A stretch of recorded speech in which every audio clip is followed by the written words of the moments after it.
ரொம்ப ஃப்ரெஷ்ஷா ஹாப்பியா கேட்க ஆரம்பிச்சிருக்கீங்க புதிய எஃப்எம் ஸ்டேஷன்ல இனியவை என்று with me Raji and Varun. வணக்கம். இவ்வளவு நேரம் ஃப்ரெஷ்ஷாவும் ஹாப்பியாவும் தான் இருந்தாங்க. பட் அவங்கள அப்படியே மெயின்டைன் பண்ணி வச்சுக்க வேண்டியது வந்து நம்மளோட பொறுப்பு. எஸ், பொறுப்பு. அண்ட் வந்து இன்னைக்கு வந்து கொஞ்சம் சீரியஸான டாபிக் தான் எடுத்துருந்துருக்கோம்.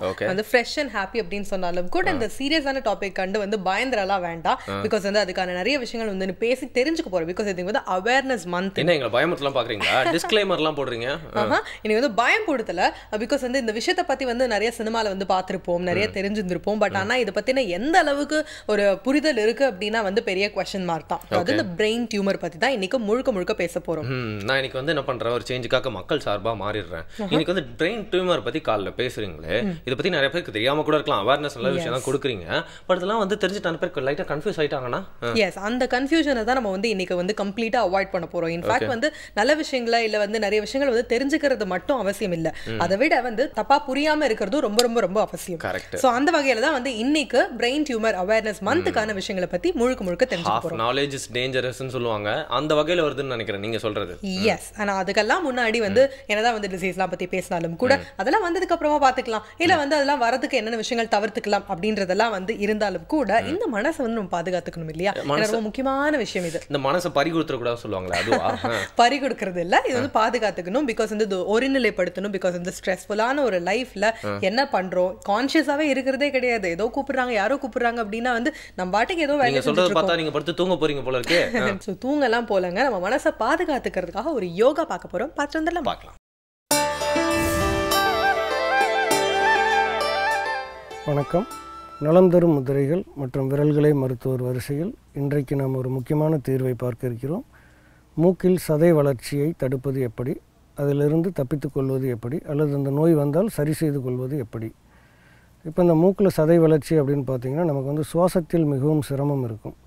இந்த நோய்க்கான அறிகுறிகள் அப்படின்னு பார்த்திங்கன்னா சித்தர் இலக்கியங்களில் கொடுத்துருக்கக்கூடிய அறிகுறிகள் மூச்சு விடுவதில் சிரமமாக இருக்கும், மூக்கில் அடைப்பது போன்ற உணர்வு ஏற்படும், மூக்கில் நீர் வடியும், வாசனை நுகர்தலில் குறைபாடு ஏற்படும், முகத்தில் அழுத்தமாக உணர்தல், அதாவது முகத்தில் வந்து எப்போவுமே ஒரு அழுத்தம் இருந்துகிட்டே இருக்கிற மாதிரி இருக்கிறது, தூங்கும்போது குரட்டை வருவது.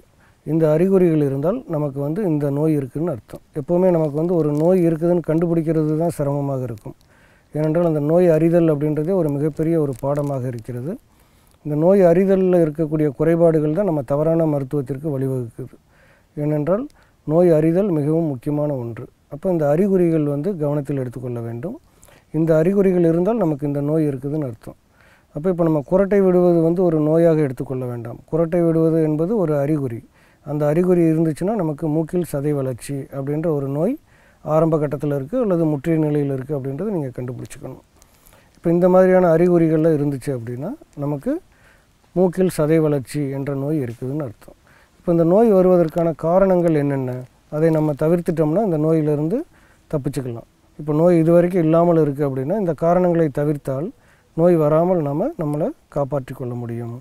என்னென்ன காரணங்கள் அப்படின்னு பார்த்திங்கன்னா நீர் கோர்த்தல் அப்படின்னு சொல்கிறோம். அதாவது தலைக்கு குளிச்சுட்டு தலையை சரியாக தோட்டாமல் இருக்கிறது. அதே போல் பனிக்காலங்களில் வந்து காதுகளில் பஞ்சு வைக்காமல் அல்லது காது அடைத்து கொள்ளாமல் வெளியில் வந்து பனியில் தூங்குவது. அப்புறம் தூசு ஒவ்வாமை காரணமாக, அதாவது டஸ்ட் அலர்ஜி அப்படின்னு சொல்கிறோம். அந்த மாதிரி இன்றைக்கி வந்து 2 சக்கர வாகனங்களில் பயணம் போகிறோம், அதே போல் வெயிலில் அலைகிறது. இந்த மாதிரி தூசுகளினுடைய ஒவ்வாமையினால் ஏற்படக்கூடிய ஒரு காரணங்களும் இருக்குது. மூக்கில் வந்து நீர் கட்டும்போது அதை வந்து உறிஞ்சி எடுத்தால் மறுபடியும் அங்கே நீர் கோர்த்துட்டே இருக்கும். அப்போ அதை வந்து நாளடைவில் பார்த்திங்கன்னா சதை வளர்ச்சிக்கு ஒரு காரணமாக ஆயிரும். இதெல்லாமே காரணங்கள். இப்போ இந்த மூக்கில் சதை வளர்ச்சிக்கான அறிகுறிகளும் காரணங்களும் நம்ம பார்த்துட்டோம். இந்த நோயிலிருந்து நம்ம தப்பிக்கிறதுக்கு என்னென்ன முதிரைகளை பயன்படுத்துவது அப்படின்னு நம்ம இப்போ பார்க்க போகிறோம். இந்த முதிரைகள் பார்த்திங்கன்னா 3 முதிரைகள் கொடுக்குறோம். ஒன்று பீனிச முதிரை, 2வது குபேர முதிரை, 3வது சூரிய முதிரை. இந்த 3 முதிரைகளையும் நம்ம பயன்படுத்தலாம். அடுத்தது இந்த நோய்க்கான தீர்வுகள் அப்படின்னு வரும்போது தும்பைப்பூ வந்து எல்லா வீட்டு முன்னாடி வளர்ந்துருக்கும். தும்பைப்பூ வந்து ஒரு அருமையான தீர்வு. அந்த பூவை எடுத்து கசக்கி அந்த சாறை வந்து மூக்கில் 2 துளிகள் விட்டிங்கன்னா சதை வளர்ச்சி உடனடியாக கட்டுப்பாட்டுக்கு வந்துடும். ஆனால் திரும்ப வரும். வராமல் இருப்பதற்கு முதிரைகளை நாம் முழுமையாக பயன்படுத்த வேண்டும். இப்போ இந்த முதிரைகளை எப்படி செய்கிறதுன்னு பார்ப்போம். முதல்ல நம்ம செய்யக்கூடிய முதிரை பீனிச முதிரை. எப்படின்னு பாருங்கள். உங்களுடைய இடது கை உள்ளங்கையில் வலது கையினுடைய பெருவிரல் நுனியால் சரியாக அந்த உள்ளங்கையில் நடுவிரல் முடியும் இடத்துல வந்து பெருவிரலை இப்படி வைத்து மிதமாக அழுத்தி மற்ற 4 விரல்களையும் இப்படி பின்பக்கமாக வச்சுக்கணும். இந்த முத்திரைக்கு பெயர் பீனிச முத்திரை. பெருவிரல் வைத்திருக்கக்கூடிய இடத்துல ஒரு துடிப்பை உணர வேண்டும். ஒவ்வொரு முதிரையும் 20 நிமிடம் செய்ய வேண்டும். 2வது முதிரை சூரிய முதிரை. மோதிர விரலை மடித்து உள்ளங்கையில் வச்சு பெருவிரலை அதன் மேலே வச்சுக்கணும். மோதிர விரலை மடித்து உள்ளங்கையில் வச்சு பெருவிரலை அதன் மேலே வச்சு மற்ற 3 விரல்களையும் இப்படி நீட்டியிருக்க வேண்டும். இது சூரிய முதிரை. 3வது குபேர முதிரை. குபேர முதிரை பாருங்கள், உங்களுடைய 2 விரல்களை, அதாவது மோதிர விரலும் சுண்டு விரலும் மடித்து உள்ளங்கையில் வைக்கணும். ஒரு அழுத்தம் கொடுக்க வேண்டும். மற்ற 2 விரல்களையும் பெருவிரல் நுனியால் அப்படி பிடிச்சிக்கணும். இந்த முதிரைக்கு பெயர் குபேர முதிரை. 3 முதிரைகளையும் வரிசை கிரமமாக ஒன்றன் பின் ஒன்றாக 20 நிமிடம் செய்து வர வேண்டும். தும்பைப்பூவினுடைய சாறை எடுத்து மூக்கில் விட்டுட்டு கூட நீங்கள் இந்த முதிரை பண்ணலாம், இன்னும் சிறப்பாக வேலை செய்யும்.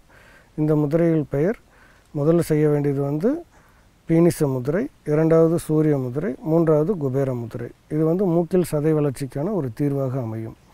இப்படி பலவிதமான தீர்வுகள் நம்மக்கிட்ட இருக்குது. ஒவ்வொரு தீர்வுகளுமே என்ன நோய்க்கு அப்படின்னு நம்ம குறித்து வச்சுக்கணும். ஏன்னா இப்போ வந்து பார்த்திங்கன்னா நம்ம தனித்தனியாக முதிரைகள் பார்த்துருக்குறோம். ஒவ்வொரு முதிரைகளுக்கும் தனித்தனியான பலன்கள் இருக்கும். ஆனால் கூட்டு முதிரைகள் என்று வரும் பொழுது ஒரு முதிரை மற்றொரு முதிரையை தொடர்ந்து செய்யும் பொழுது அது வேறு ஒரு விதமான பலன்களை தரக்கூடியது.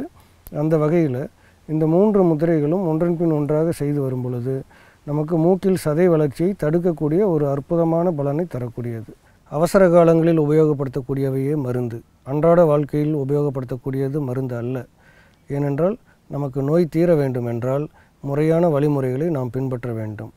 நம்மக்கிட்ட இருக்கக்கூடிய இயற்கையான வழிமுறைகளை நாம் என்றைக்கு பின்பற்ற ஆரம்பிக்கிறோமோ அன்றைக்கே நோய் தீர்வதற்கான முதல் படியில் நாம் ஏறிவிட்டோம் என்ற அர்த்தம். நலமாக வாழ பல வழிகள் இருக்கிறது. அதில் முதிரை என்ற வழி மிகவும் சிறந்ததான உன்னதமான ஒரு வழியாகும். நலம் பெற வாழ்த்துகிறேன். மீண்டும் சந்திப்போம். நன்றி, வணக்கம். யோகா கிளாஸ் போனீங்க, யோகா மாஸ்டர் ஃபீஸ் கொடுத்தீங்களா? ஃபீஸ்லாம் பாருங்க, ஒரு நிகழ்ச்சியை வந்து நம்ம நடத்தி நிறைய விஷயங்கள் வந்து நம்ம வந்து ஃப்ரீயா கற்றுக் கொடுக்கும்போது அது வந்து நம்ம அக்செப்ட் பண்ணிக்கணும் இல்லையா? அவங்களே வந்து வாண்டடா நிறைய பேர் வந்து இப்பெல்லாம் வந்து நிறைய சர்வீஸ்லாம் பண்றாங்க. ஸோ அதெல்லாம் வந்து நம்ம அக்செப்ட் பண்ணிக்கணும். அதை பற்றி என்ன நீங்க சர்வீஸ் பண்றீங்க, ஃப்ரீயா கொடுக்குறீங்க அப்படிலாம் இல்லைங்க. யாரும் சர்வீஸ் பண்ணல, யாரும் எதுவுமே ஃப்ரீயா கொடுக்கல. உங்களுக்கு நாங்கள் வந்து நிறைய நல்ல விஷயங்கள் வாங்கிட்டு இருக்கோம். நீங்க எங்களுக்கு பதிலாக உங்களோட ப்ரெஷஸான டைம்லாம் கொடுக்குறீங்க இல்லையா? அதனால உங்களுக்கு ஒரு குட்டி பிரேக் போயிட்டு உடனே திரும்பி வந்துடலாம். இன்னும் நிறைய விஷயங்கள் பார்க்கறதுக்கு இருக்க புதிய FM ஸ்டேஷன்ல இனியவை இன்று.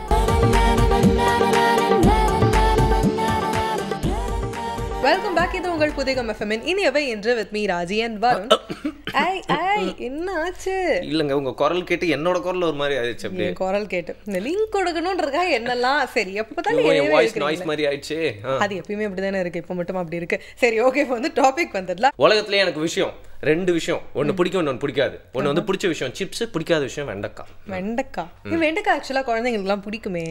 குழந்தைங்களுக்குலாம் பிடிக்கும். நீங்க ஏன் திரும்பி குழந்தைங்களுக்கு வந்து போன லிங்க்ல வந்து அப்படிலாம் மிமிக்ரி எல்லாம் ட்ரை பண்ணீங்கல்ல, சோ அதனால சரி, ஓகே, ஜோக்ஸ் அபார்ட். குழந்தைங்களுக்கு ரொம்ப ஃபேவரட்டான ஒரு காய் அப்படின்னா வந்து வெண்டைக்காய். பிகாஸ் வந்து அதெல்லாம் வந்து அம்மா சொல்லுவாங்க மேக்ஸ் நல்லா வரும் அப்படின்னு சொல்லிட்டு. சோ வெண்டைக்காயிலே வந்து சிப்ஸ் பண்ணா எப்படி இருக்கும் அப்படின்னா வந்து ட்ரை பண்ணுவோம். ஆனா அதுக்கு முன்னாடி நான் ஒரு விஷயம் சொல்லியே ஆகணும். மேக்ஸ்லாம் வந்து வெண்டைக்காய் சாப்பிட்டா வரும், பட் அதெல்லாம் மேக்ஸும் படிக்கணும், அப்பதான் மேக்ஸ் வரும். கரெக்ட்டா? S, correct. சோ அதுக்கெல்லாம் முன்னாடி வந்து சாப்பாடு பத்தி பேசும்போது ரொம்ப கணக்கு பத்திலாம் பேசக்கூடாது. சிப்ஸ்னு சொல்லிட்டீங்கல்ல, அதனால பார்க்கலாம். அனைவருக்கும் வணக்கம். இன்றைய பசுமை உணவுகள் பகுதிக்கு உங்களை வரவேற்பதில் மகிழ்ச்சி அடைகிறேன். இன்றைக்கி நம்ம செய்ய போகிற உணவு வெண்டைக்காய் சிப்ஸு. இது எப்படி செய்யலாம், அதுக்கு முன்னாடி என்ன தேவைன்னு பார்க்கலாம். வெண்டைக்காய், மிளகு சீரகப்பொடி, பொட்டுக்கடலை மாவு, உப்பு தேவையான அளவு, எலுமிச்சை சாறு தேவையான அளவு. இப்போ என்ன பண்ணணும், முதல்ல கொஞ்சமாக உப்பு போட்டுக்கிறோம்.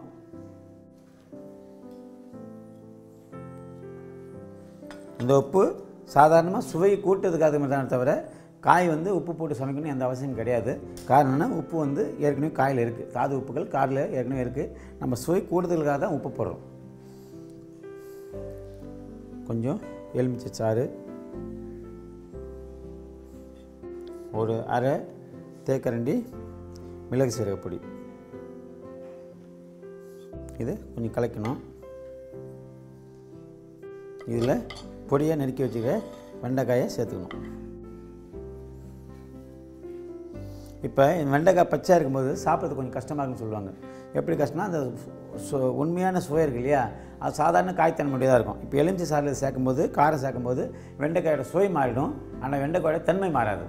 அதனால் வெண்டைக்காயில் சேர்த்துக்கிறோம். இப்போ வெண்டைக்காய் சேர்த்து இது குளுக்குறோம்.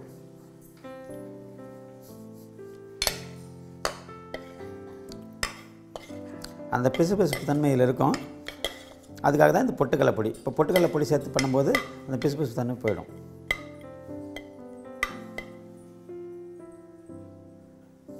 இப்போ இதுக்கு மேலே கொஞ்சம் பொட்டுக்கடலை பொடியை தூவிக்கிறோம். இப்போ இந்த பிசுபிசுப்பு தன்மை வெண்டைக்காயில் இருக்காது. இது சிப்ஸ் சாப்பிட்டா என்ன உணர்வு கிடைக்குமோ அதே அளவு சோயாவும் அதே அளவு தரமாகவும் இருக்கும். இது வந்து உடனே சாப்பிடணும். காரணம் என்னென்னா இது வந்து காய வச்சு செய்கிறதில்ல, இது காய வைக்காமல் செய்கிறதில்ல, உடனே சாப்பிட்லாம். ஆனால் கெடாது, சீக்கிரம் ஒரு 2 மணி நேரத்துக்கு 3 மணி நேரத்துக்கு கெடாது. காரணம்னா இதில் எலுமிச்சம்பழம் சேர்த்துறோம், உப்பு சேர்த்துறோம். உப்பும் எலுமிச்சம்பழம் சேர்த்தா எதுவுமே கெடாது. அதனால் இது எதுவும் சீக்கிரம் கெடாது. இருந்தாலும் உடனே சாப்பிட்டா சுவையாக இருக்கும்.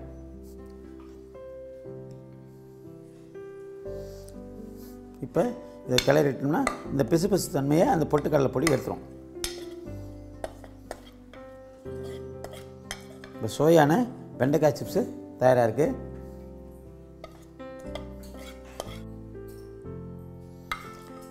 எவ்வளோக்கு எவ்வளோ நீங்கள் வந்து பிசுபிசு போகணுன்னீங்க அந்த அளவுக்கு பொட்டுக்கடலை பொடி சேர்த்துக்கலாம். இது குழந்தைங்க பெரியவங்க எல்லாருக்குமே கொடுக்கலாம். குழந்தைங்களுக்கு கொடுக்கும்போது அவங்களோட மூளை செயல்பாடு வந்து ரொம்ப ஷார்ப்பாக இருக்கும். ஷார்ப்பாக இருக்குன்னா ரொம்ப கூர்மையாக இருக்கும். ரொம்ப நல்ல உணவு, உடம்புக்கு சுறுசுறுப்பு அளிக்கக்கூடியது. இந்த கணக்கு போகிறவங்களாம் இந்த வெண்டைக்காய் சாப்பிட்டா ரொம்ப நல்ல கணக்கு வரும் அப்படின்னு ஏற்கனவே சொல்லுவாங்க. இது விஸ்வநாத ஆனந்தும் இதை ஒத்துட்டுருக்காரு. வேறு ஒரு நல்ல பசுமை உணவோட அடுத்த நிகழ்ச்சி சந்திக்கலாம். நன்றி.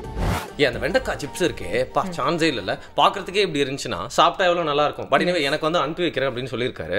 நீங்க போய் வாங்கிட்டு வாங்க, நான் ஒரு பிரேக் விட்டீங்க வெயிட் பண்ணிட்டு நான் மட்டும் வாங்கிட்டு வந்து நான் வந்து உங்களுக்கு கொடுப்பேன் நினைக்கிறீங்க. நான் போய் சாப்பிட்டு போறேன். அதே மாதிரி நீங்களும் போய் சாப்பிட்டு வாங்க. பிரேக்ஃபாஸ்ட்கான டைம் வந்தாச்சு. புதிய எஃப்எம் ஸ்டேஷன்ல கேட்டுட்டு இருக்கீங்க இனியவை இன்று.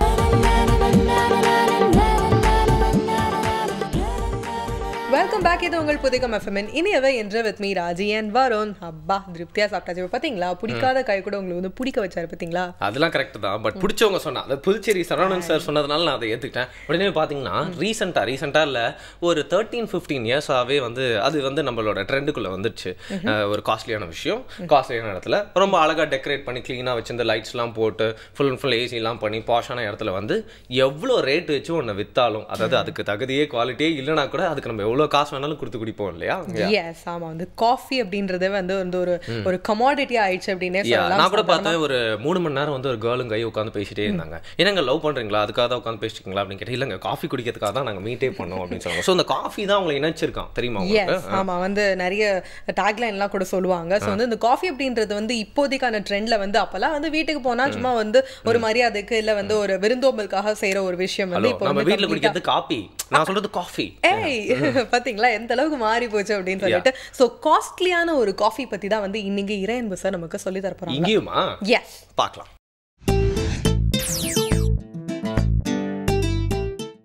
எல்லாரும் காஃபி சாப்பிட்ற நேரம்.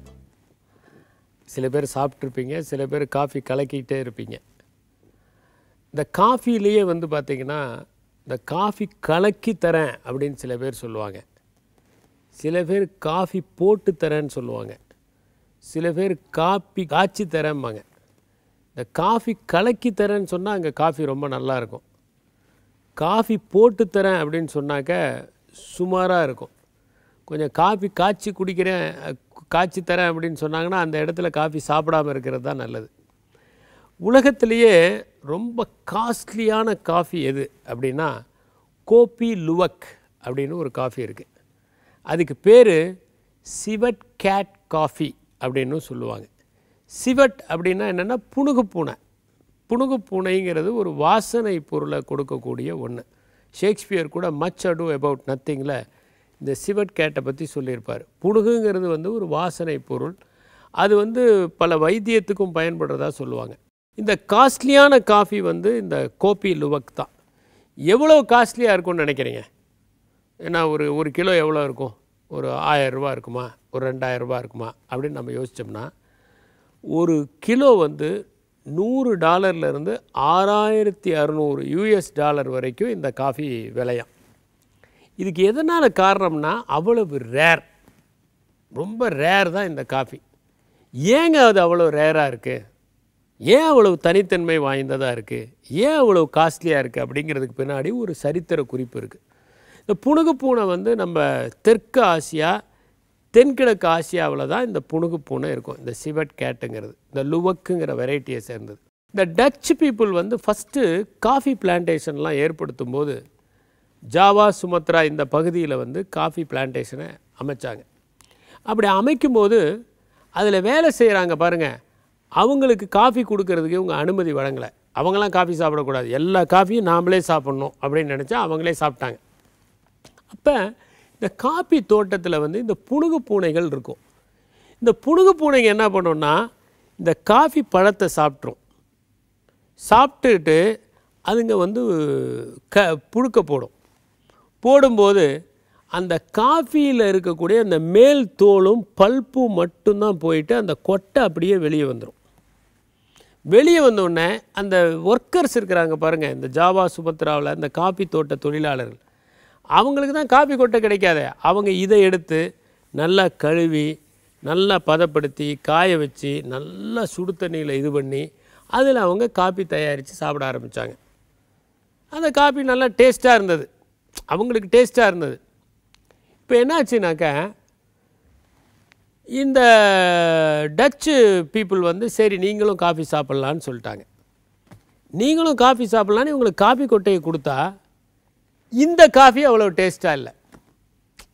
அதாவது சாதாரணமான காஃபி டேஸ்ட்டாக இல்லை. அவங்க என்னென்னா இந்த காஃபி எங்களுக்கு வேணான்னு அந்த புனுகு பூனையினுடைய காஃபி அது போட்ட எச்சம் இருக்குல்ல அதையே கழுவி அவங்க காஃபி சாப்பிட ஆரம்பித்தோன்னே இந்த டச்சு பீப்புளெலாம் பார்த்தாங்க, என்னடா அது இவனுங்க இதை விட்டுட்டு இதை சாப்பிட்றானுங்களே, நாம் சாப்பிட்டு பார்க்கலான்னு சாப்பிட்டா அது உண்மையிலேயே டேஸ்ட்டாக இருக்குங்க. ஏன்னா ஒரு 36 மணி நேரம் அந்த புனுகு பூனுடைய குடலில் போயிட்டு வந்த பிறகு அந்த பல்பெல்லாம் போயிட்டு அந்த கொட்டையில் ஒரு டேஸ்ட் ஏற்படுது. அதை என்ன பண்ணுறாங்கன்னா 249 டிகிரிக்கு நல்லா கொதிக்க வச்சு அதுக்கப்புறமேல அதிலேருந்து ஒரு எக்ஸ்ட்ராக்ட் எடுத்து ஒரு காஃபி தயார் பண்ணால் அந்த காஃபி மாதிரி டேஸ்ட்டாக எந்த காஃபியும் இல்லை. பார்க்குறதுக்கு நிறைய பேர் வந்து புனுகு பூனை வயிற்றில் வந்தது இது எப்படி சாப்பிட்றது அப்படின்னு நினச்சா இதுதான் உலகத்திலேயே சிறந்த காஃபி, இதுதான் காஸ்ட்லியான காஃபி. அதாவது தற்செயலாக நடந்த ஒரு விஷயம் எப்படி வந்து கமர்ஷியலாக ஹிட் ஆகுங்கிறதுக்கு இது ஒரு உதாரணம். இப்போ என்ன பண்ணாங்கன்னாக்க சரி இது அவ்வளோ ஈஸியாக கிடைக்காது, ஏன்னா புனுகு பூனைங்கிறது கொஞ்சமாக தான் அது என்ன காஃபி என்ன அது கொஞ்சம் சாப்பிடும், அது கொஞ்சமாக தான் எச்சம் போடும், அதில் கொஞ்சம் தான் கொட்டை இருக்கும். அந்த கொஞ்சம் கொட்டையை எடுத்து ப்ராசஸ்லாம் பண்ணும்போது என்னென்னா ரொம்ப கொஞ்சமாக தானே கிடைக்கும், அதனால தான் அது காஸ்ட் அதிகம். நிறையா கிடைச்சா அதுக்கு மரியாதை இல்லைங்க, குறைவாக கிடைக்கணும், கொஞ்சமாக கிடைச்சா தானே அதுக்கு ஒரு போட்டி. அது எங்கிட்ட இருக்குது, அது நானே வாங்கிட்டேன், எங்கள் வீட்டில் இருக்குது அப்படின்னு சொல்லணும்னா என்ன அர்த்தம்? அது ரொம்ப ரேராக இருந்தால் தானே, எல்லார் வீட்லேயும் இருக்கிறது நம்ம வீட்டில் இருந்தால் என்ன பெருமை. அதனால் என்னாச்சுன்னா இது ரொம்ப ரேருங்கிறதுனால இதுக்கு காஸ்ட் அதிகம். இப்போ என்ன பண்ணிட்டாங்கன்னா இந்த நிறைய இடங்களில் இந்த மாதிரி இந்தோனேஷியா இந்த மாதிரி இடங்கள்லாம் என்ன பண்ணாங்கன்னா இதுக்காகவே புனுகு பூனையை வளர்க்குறாங்க. வளர்க்குறது மட்டும் இல்லை, அது ஒரு குறிப்பிட்ட இடத்துல வந்து டாய்லெட் போகிறதுக்கு பயன்படுத்துகிறாங்க, அதை பழக்கப்படுத்துகிறாங்க. இந்த இடத்துல தான் அது டாய்லெட் போகும்னு அப்படி பழக்கப்படுத்தி அந்த புனுகு பூனையை அந்த காப்பி தோட்டத்தில் விட்டுறாங்க. இந்த புனுகு பூனைங்க என்ன பண்ணுது, போய் நல்ல காஃபி பழத்தெல்லாம் சாப்பிட்டு பழக்கப்பட்ட இடத்துல நம்மலாம் ஒரு இடத்துல டாய்லெட் போகிற பாருங்க, அந்த மாதிரி அந்த இடத்துல வந்து டாய்லெட் போகுதுங்க. அதை கலெக்ட் பண்ணி அதுக்கப்புறம் அதை மறுபடியும் வந்து 249 டிகிரிக்கு ஹீட் பண்ணி அதை ப்ரொடியூஸ் பண்ணி ரொம்ப காஸ்ட்லியான காஃபியாக இப்போல்லாம் நீங்கள் இப்போ ஃபாரின்லாம் போனீங்கன்னா எனக்கு வந்து ஒரு காஃபி லுவக் கொடுங்க அப்படின்னா அதுதான் இருக்கிறதுலேயே டேஸ்டியான காஃபி அப்படின்னு சாப்பிட்றாங்க. எதுக்கு சொல்கிறேன்னா சில நேரங்களில் சாதாரணமாக மலிந்ததாக நினைக்கக்கூடிய ஒரு பொருள், புறக்கணிக்கப்பட்டவர்கள் உபயோகப்படுத்துகிற ஒரு பொருள் எப்படி மகத்தான பொருளாக மாறும் என்பதற்கு இது ஒரு சான்று. ஆகவே நீங்கள் எப்போதாவது வாய்ப்பு கிடைத்தால் கவலைப்படாமல் காப்பி லுவக்கை சுவைத்து பாருங்கள், அப்போது உங்களுக்கு தெரியும் அது எவ்வளவு ருசியாக இருக்கிறது என்று. நன்றி, வணக்கம். காஸ்ட்லியான காஃபி பற்றி வந்து ஒரு டிஃப்ரெண்ட்டான கான்செப்டில் இரியன் பை சார் நல்ல விஷயங்கள் நிறையா சொன்னார்.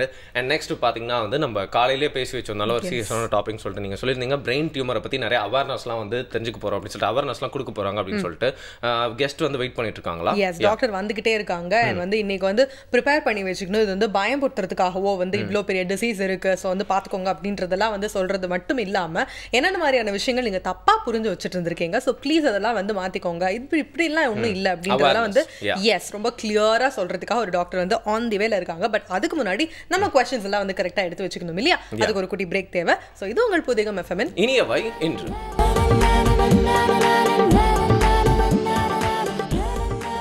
Welcome back. இது உங்கள் புதிகம் எஃப்எம் இனியவை இன்று with me Raji and Varun ஏற்கனவே சொன்ன மாதிரி இந்த மாதம் முழுக்க அனுசரிக்கக்கூடிய பிரெயின் டியூமர் அவேர்னஸ்க்கான விஷயங்கள் பற்றி தான் இன்னைக்கு நம்ம முழுக்க தெரிஞ்சுக்க போகிறோம். பிரெயினை பற்றி நிறைய தெரியும், எவ்வளோ விஷயங்கள் அது ரொம்ப இம்பார்ட்டன்ட் அப்படின்றது தெரியும். பட் அதுக்கு ஒரு டியூமர் அப்படின்னு ஒரு ப்ராப்ளம் வந்துச்சு அப்படின்னா அதை எப்படி ஃபேஸ் பண்ணணும், என்ன மாதிரியான ட்ரீட்மெண்ட்லாம் இருக்குது, என்ன மாதிரியான மிஸ்பர்செப்ஷன்லாம் நமக்கு இருக்குது, அதெல்லாம் எப்படி வந்து கிளியராக நம்ம வந்து புரிஞ்சுக்கணும் அப்படின்ற வகையில் ஒரு கெஸ்ட்டை நம்ம வந்து இன்னைக்கு இன்வைட் பண்ணியிருக்கோம். Doctor Ram Narayanan, neuro surgeon வந்திருக்காங்க. வணக்கம் sir. Thank you so much for coming doctor. Brain tumour பற்றி நிறையா வந்து கேள்விப்பட்டிருக்கோம், அதாவது அந்த டேர்ம் பற்றி கேள்விப்பட்டிருக்கோம், இந்த மாதிரி வரும் அப்படிங்கிற மாதிரி நிறைய பேர் வந்து ரொம்ப கிரிட்டிக்கலான விஷயம் அதுன்னு சொல்லியிருக்காங்க. பட் பிரெயின் டியூமர் அப்படின்னா நாங்கள் தெரிஞ்சுக்க வேண்டிய பேசிக்கான விஷயங்கள் என்ன, அதோட டெஃபினிஷன் சொல்லுங்கள் டாக்டர். டியூமர்னா unwanted growth. எங்கே ஆனாலும், கையிலானாலும், கால்னாலும், வயிற்றுலானாலும், இடுப்புலானாலும், எங்கே ஆனாலும் இட்ஸ் அன்வாண்டட் க்ரோத்தை தான் நம்ம டியூமர்னு சொல்லுவோம். ஒரு ஜென்ரலாக ரொம்ப கம்ஃபர்டபுளாக டிஃபைன் பண்ண. ஓகே, தமிழில் கட்டின்னு சொல்ல மாட்டோம். கட்ட அது எங்கள் தேவையில்லாத ஒரு வளர்ச்சியை கட்டி அது பிரெயினில் வளர்த்து பிரெயின் டியூமர் ஆகிடும். அது ஸ்கின்ல வந்தால் ஸ்கின் டியூமர், வயிற்றுல வந்தால் ஸ்டொமக் டியூமர், அந்த மாதிரி டியூமர்னா ஒரு ஜென்ரல் ஒரு தேவையில்லாத ஒரு கட்டி அதுதான். ஓகே, பிரெயினில் வந்து நிறைய டைப் கட்டி வரும். நிறைய அது குழந்தைங்களுக்கு செப்பரேட்டு, ஒரு வயசுக்கு மேலே வந்தவங்களுக்கு செப்பரேட்டு, அது நிறைய டைப்பு கட்டிகள் இருக்குது. எல்லா இடத்துலையும் கட்டி இருக்கிற மாதிரி பிரெயினில் வந்து பினைனும் மாலிக்னன்ட்டும் இருக்குது. பினைன்னா ஒரு ப்ராப்ளம் பண்ணாத கட்டி, அதாவது ரொம்ப வளராத கட்டி. மாலிக்னன்ட்னா ரொம்ப ஃபாஸ்ட்டாக வளர்ந்து இந்த கேன்சர்னு நம்ம சொல்கிறோமே, அந்த மாலிக்னன்ட் மெடிக்கல் யூஸு. ஓகே, இது வந்து கேன்சர்னு நம்ம சொல்லுவோம். நம்ம மக்களுக்கு இடையில கேன்சர்னு சொன்னால் புரியும், மாலிக்னன்ட் சொன்னால் புரியும், கேன்சர் சொன்னால் புரியும். பிரெயினில் பினைனும் இருக்குது, மாலிக்னன்ட்டும் இருக்குது. 2 டைப் இருக்குது. ஓகே, ஸோ இது வந்து கேன்சரஸ் அப்படின்னு சொல்கிறீங்க. ஸோ டீட்டெயில்டாக இதோட டைப்ஸ்லாம் என்ன மாதிரியான டைப்ஸ்க்கு என்னென்ன மாதிரியான எஃபெக்ட்ஸ்லாம் இருக்கும் அப்படின்றத பற்றி சொல்லிடுங்க. ஓகே, இப்போது கேன்சரஸ் சொல்கிறது பிரெயினில் மெயினாக வந்து கிளையோமான்னு சொல்லுவாங்க. கிளையோமா அதாவது பிரெயினில் வந்து எப்படின்னா, பிரெயினில் 3 டைப் செல்ஸ் இருக்குது. ஒன்று வந்து இந்த நர்வ் செல்ஸு அந்த பேர் இந்த நர்வுக்கு வந்து சப்போர்ட்டிங் செல்ஸ் நிறைய இருக்கும். கிளையான்னு சொல்லுவோம் நம்ம, அந்த மெடிக்கலில் கிளையான்னு சொல்லுவோம்.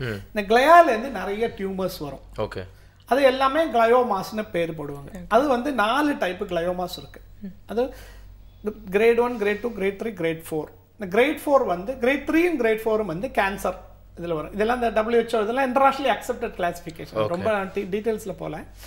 கிரேடு 3, கிரேடு 4 வந்து கேன்சர் வியாதி. கிரேட் 2, 1 வந்து அவ்வளோ கேன்சர்ஸ் இல்லை, அவ்வளோ பிரச்சனை பண்ணாது. 3, 4 நிச்சயமாக ப்ராப்ளம் பண்ணும்.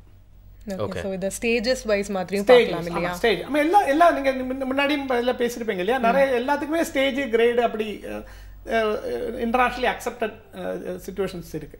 இதுலயும் அது மாதிரி கிரேட் 1, கிரேட் 2, கிரேட் 3, கிரேட் 4. யூஷுவலா வந்து காமனஸ்டா வருது வந்து கிளையோமான்னு சொல்லுவோம். அதுல மாலிக்னன்ட் கிளையோமா அண்ட் கிளையோபிளாஸ்டோமா, இது 2 தான் ரொம்ப ஹையஸ்ட் கிரேட்ஸ்.